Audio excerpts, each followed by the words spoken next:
पिछले कुछ समय में कई सारे नाम ऐसे सामने आए हैं जिन्होंने YouTube का इस्तेमाल फेक न्यूज फैलाने के लिए किया है। इसी कड़ी में एक नाम है राशिद सिद्दीकी का, जो एक 25 साल के यूट्यूबर हैं और सिविल इंजीनियर हैं, दिल्ली में रहते हैं। और इन पर भी आरोप है कि इन्होंने YouTube के जरिए फेक न्यूज फैलाई। सुशांत सिंह राजपूत मामले में इन्होंने काफी सारी गलत खबरें प्रसारित की और अब मामला इतना गंभीर हो गया है कि अक्षय कुमार ने इन पर 500 करोड़ रुपए का मानहानि का मुकदमा लगा दिया है। हालांकि राशिद सिद्दीकी को एंटिसिपेटरी बेल मिल गई है, लेकिन आरोप बड़े हैं। मानहानि का मुकदमा इसलिए लगाया गया है क्योंकि उन्होंने अक्षय कुमार के नाम का गलत इस्तेमाल किया, गलत तरह की खबरें फैलाई। इन्होंने यह भी कहा कि सुशांत सिंह राजपूत ने क्योंकि फिल्म MS धोनी साइन की थी इसलिए अक्षय कुमार खुश नहीं थे। और उन्होंने ये भी कहा कि रिया चक्रवर्ती को कनाडा भगाने के लिए अक्षय कुमार ने कोई प्लान बनाया था। तो इस तरह के कई सारे आरोप उन पर लगे हैं और इससे पहले भी वो महाराष्ट्र के मुख्यमंत्री के बारे में भी गलत खबरें प्रसारित करने के लिए अरेस्ट हो चुके हैं। एक बात यहां समझना बहुत जरूरी है कि जब भी किसी सोशल मीडिया प्लेटफॉर्म पर आप कुछ बोलते हैं या कहीं पर भी पब्लिकली बोलते हैं तो फैक्ट्स का बहुत ध्यान रखना चाहिए।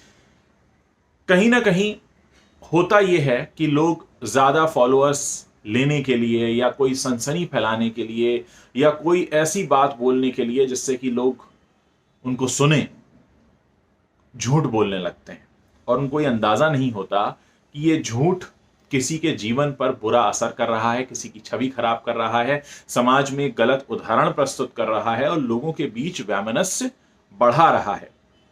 ऐसे में जरूरी ये हो जाता है कि आप जो भी कह रहे हैं पहले उसके फैक्ट्स चेक करें। हमने पिछले दिनों देखा कि कई सारे यूट्यूबर्स अरेस्ट हुए और सबकी अरेस्ट होने की वजह यही थी कि उन्होंने कुछ ना कुछ ऐसा झूठ बोला था जिनका उनके पास कोई आधार ही नहीं था, कोई सबूत ही नहीं था, जिसको कहते हैं कि बेसलेस बातें फैलाई गई। बहुत जरूरी हो जाता है ऐसे समय में जबकि पूरा देश कोरोना काल से, पूरी दुनिया ही कोरोना काल से जूझ रही है, सब लोग अपने घरों पे कैद हैं। मोबाइल और टीवी एकमात्र जरिया है बाहर की दुनिया के बारे में जानने का और ऐसे मौके पर अगर आप गलत खबरें बताते हैं, गलत तरह से बताते हैं तो निश्चित तौर पर इसका गलत असर पड़ता है। अब आगे देखना यह है कि अदालती कार्रवाई किस तरह से चलती है। एंटिसिपेटरी बेल तो मिल चुकी है, लेकिन अब आगे कैसे मामला बढ़ता है। और ये कहीं ना कहीं उन सभी लोगों के लिए बहुत बड़ा सबक है जो बिना सोचे समझे यूट्यूब चैनल या फेसबुक पेजेस पर या फेसबुक प्रोफाइल पर, इंस्टाग्राम पर, ट्विटर पर कुछ भी बोलने लगते हैं और लोगों को भड़काने लगते हैं। बहरहाल अक्षय कुमार का ये 500 करोड़ का मानहानि का मुकदमा क्या नया मोड़ लेता है, ये देखने वाली बात होगी। और मैं जिस अखबार में खबर पढ़ रहा था मिड डे में, उसमें यह भी लिखा है कि कुछ 3-4 महीने के अंदर इस यूट्यूबर ने करीब 15 लाख रुपए कमाए इस तरह की खबरों को प्रसारित करके। समाज में जिस तरफ भी ये चीजें जा रही हैं बहुत जरूरी है इसको समझना।